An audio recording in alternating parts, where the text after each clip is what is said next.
Hello, and welcome to the third episode of my podcast. Now, today I'm going to be chatting about visibility. And what I mean by this is not just your presence on social media, your email list. I don't mean that level of visibility. I mean your products, how they're getting in front of your ideal customer. Now, it's a bit more of a deep dive than just having an Instagram account, just having a Facebook account. It's literally how you're actively within your business getting your product in front of your perfect customer, your ideal customer avatar. So I've been thinking a lot about this recently, about how to increase my visibility, and mainly because I was asked on a recent podcast how my business started. And the main reason I ended up selling my products on Amazon was because using social media, using my website, and all those kind of different selling platforms just wasn't getting it just wasn't getting traction. It wasn't getting the visibility that I really wanted to really grow my business. So yeah, let's talk a little bit about it. So you've got the kind of mainstream visibility of you and your brand, whether you're a product business or a service business. We all kind of jump onto LinkedIn, we all jump onto Instagram. A few of us use YouTube. I know I've started using YouTube recently to put my podcast videos on. And that's obviously fantastic visibility, great for business. But is it enough to get active customers? Now, because I'm talking more from a product-based business point of view, this podcast is going to cover product businesses and what we can do to increase our visibility. So my problem when I started my product business, which, as you know, is the astronaut soft toys and the space themed soft toys, the main problem I had once I'd got into place everything like the sourcing, the manufacturing, all those difficult startup problems, once I'd got those sorted out and up and running, all in line, the big problem was how to sell them and how to get them in front of people. Now, when I started 10 years ago, social media wasn't really a thing. They're not like it is now anyway, definitely. It's hard to think back, isn't it? But it wasn't really that. It was more, I wanted to position my products in front of people who were ready to buy. And that's why I was so drawn to Amazon for me. But just to be clear, Amazon is not the only platform to do this on. It's not for everybody, absolutely not. But I'm just talking about my own experiences. Like, a lot of my customers sell on Etsy, for example. And if Etsy is your thing, it can be great for visibility. You know, you have the same sort of issues, need to know how to optimize Etsy and use their advertising, all that kind of thing. It's not quite as big a scale as Amazon, and they don't have the fulfillment services that Amazon do. But from my own experience, Etsy wasn't the platform for me and my products. So yeah, going back to visibility, I did all the things. As soon as the social media platform came out, I jumped on it, did all the things, worked really hard. But the main thing that I needed back then was to be visible in front of my perfect customer avatar.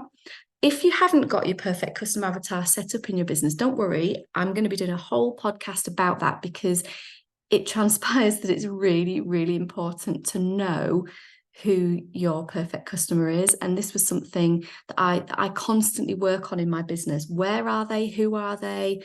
Where are they spending their money? Where are they spending their time shopping? So all these things are really important. So having your customer avatar ties in with making your products really visible.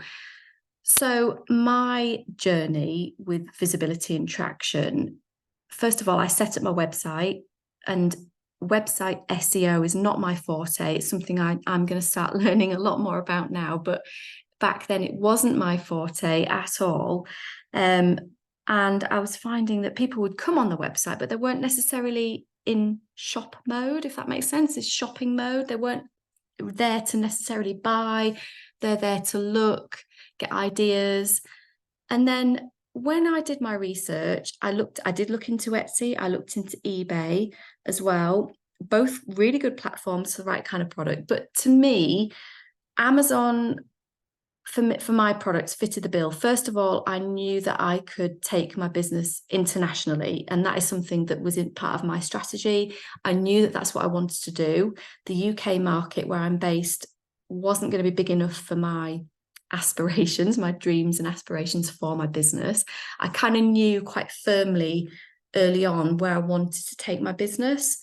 I guess that's quite unusual. I know a lot of people don't start off with a strategy in place.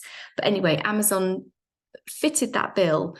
After all my months and months of research, I realized that Amazon could offer me, or the business, a way of easily becoming an international brand. So that in itself was one big thing. But the thing is with my product is I wanted to get traction really quickly in my business.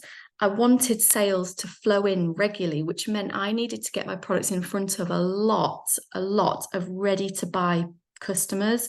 And that is a real challenge. I know you know what I mean. It's like on Instagram, it's a challenge to build up that audience. And even when you've built the audience, it doesn't mean they're necessarily ready to buy from you there and then. And that's the problem that I was facing back then. Yes, I could get the products in front of people, but they weren't actively credit cards on the ready to purchase at that moment. And that is the beauty of Amazon. Most people on Amazon are ready to buy there and then. They go on there to look for something specific. They want to buy there and then. So that was a key thing for me, a real big draw for the business. The traction wasn't coming from anywhere else. I do sell a little bit of wholesale, which again is a great way if you can fit that into your business strategy and your model. Wholesaling is fabulous. There's loads of really good people out there who can give you loads of advice on wholesaling. And if you can get to a trade show, for example, that gets lots of eyes on your products. And if you can get your products wholesale in a big department store or through a big online shop, then fantastic. That is another great way of getting buying eyes on your products. But for me, the wholesale route, it's something I do a little bit, but my business model is straight direct to consumers. I am going to actually, as the business has got a lot bigger, I am going to think about wholesaling, but that's something I definitely need help with. I need someone to guide me through that whole process because it's a whole nother business model. It's a whole nother structure. Anyway, so that's one way of doing it. If that's where you want to go, you want to sell, then wholesaling is definitely a really good way of getting lots and lots of eyes on your products. But with the social media nowadays, obviously it's still a really great platform. They're all really great platforms, and they're crucial to having your business. The introduction of threads this week is something that, you know, that social media is here, isn't it? And it is a really good way of getting people to know about your brand, but it's not necessarily the best way of gaining traction in your sales, particularly for product-based businesses. So back to my business. So Amazon, the opportunity came up, and it became obvious quite quickly that it's a way of getting a lot of people who are looking for your specific products to buy your products.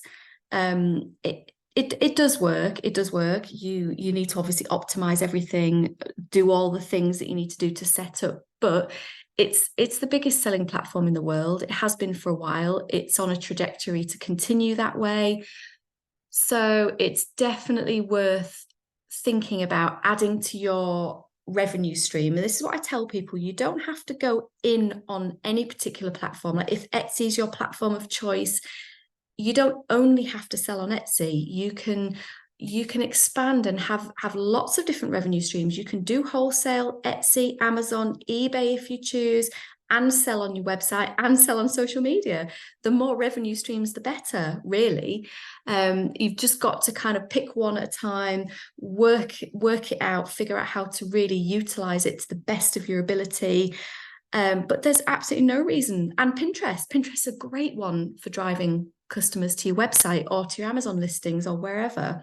So there's loads of different things. And the thing with visibility is just do what you can to get your product out there. Do what you can. Don't just sit there on a social media platform posting and just expect massive sales, because it doesn't often happen. If you're on Instagram, you're prolifically posting on Instagram, you're doing everything you need to be doing, and the traction is just not there, maybe it's time to start thinking about where else you can look at getting visible.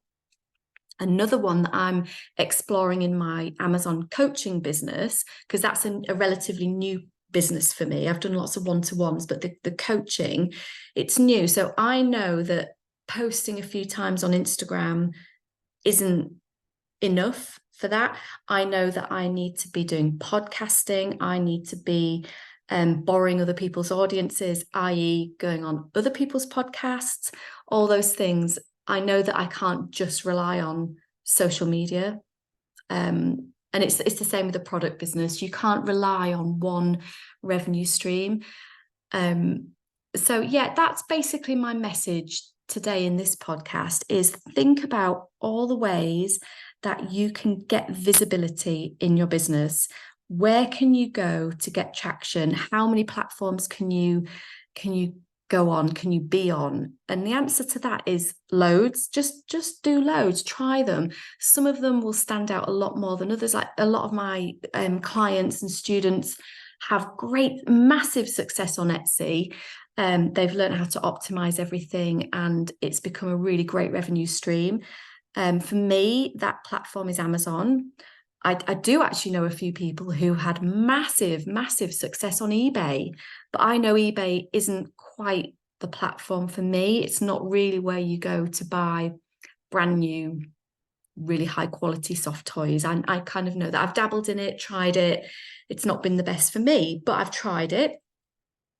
And I am visible on, well, not at the moment, but I am visible on different platforms. But for me, the standout one has always been Amazon. Hence, that's why I talk about Amazon a lot. And that's why I coach Amazon. But it's certainly not the only platform. But to me, what my advice would be, the takeaway steps from today would be, first of all, have a really good brainstorm, figure out what platforms are out there. And here's a few hints: Pinterest, Etsy, Amazon, LinkedIn, Fair for wholesale, and all your social media platforms. They're what you should be kind of looking at the moment. Threads has just come in, so maybe look into a Threads account. So yeah, that would be my first takeaway. Second takeaway, revisit your business strategy. What do you want from your business? How do you want to achieve that? How are you going to achieve that? If you want a worldwide international business, Amazon could be for you, because Amazon make it really easy for companies to be able to do that. So if that is part of your strategy, fine. If it's not part of your strategy, if you want to stay a small handmade business, which is absolutely fine, maybe Etsy is the one you need to be concentrating all your efforts on. So step 2, I would say, go back to your strategy, your business plan, figure out exactly where you want your business to go, and do a bit of reverse engineering and figure out how you're going to get there. Step 3, I would say, try and get on other people's audiences. And by this, I mean things like pair up on Instagram, do lives with people, do podcasting, your own podcasting like I'm doing now, and also jump on other people's podcasts. Just ask people, can I please be on your podcast? I reached out to someone 2 weeks ago, and we just randomly DM'd them, said, this is what my expertise is. Would it serve your audience? Let's set up a date. And lo and behold, they emailed me back. Yeah, great. Need an Amazon expert. Come on in. And we set up a date, and I recorded that this morning. So, and I've done that numerous times now on different podcasts and in memberships as well. So just ask people if you can serve their audience. That's the way I look at it. You're serving their audience, which in turn, they will come back to you when they need your expertise or your products. So they're the main steps and the takeaways I would recommend for getting more visibility. And there's some great courses out there on visibility as well. I know one really great woman, we share a surname in particular, who does a brilliant visibility course. And these kind of things, you know, getting fresh ideas for your business is the way forward, because you do need to keep pushing and pushing and pushing to get that visibility, that constant visibility. So hopefully this has inspired you, this episode has inspired you a little bit to really start thinking about how you can get your business visible and how in turn you can really build up the traction there. So thank you again for listening. Please subscribe and please forward to anybody who you think might get value, or those little golden nuggets of information from my podcast. Please forward them on and have a lovely day.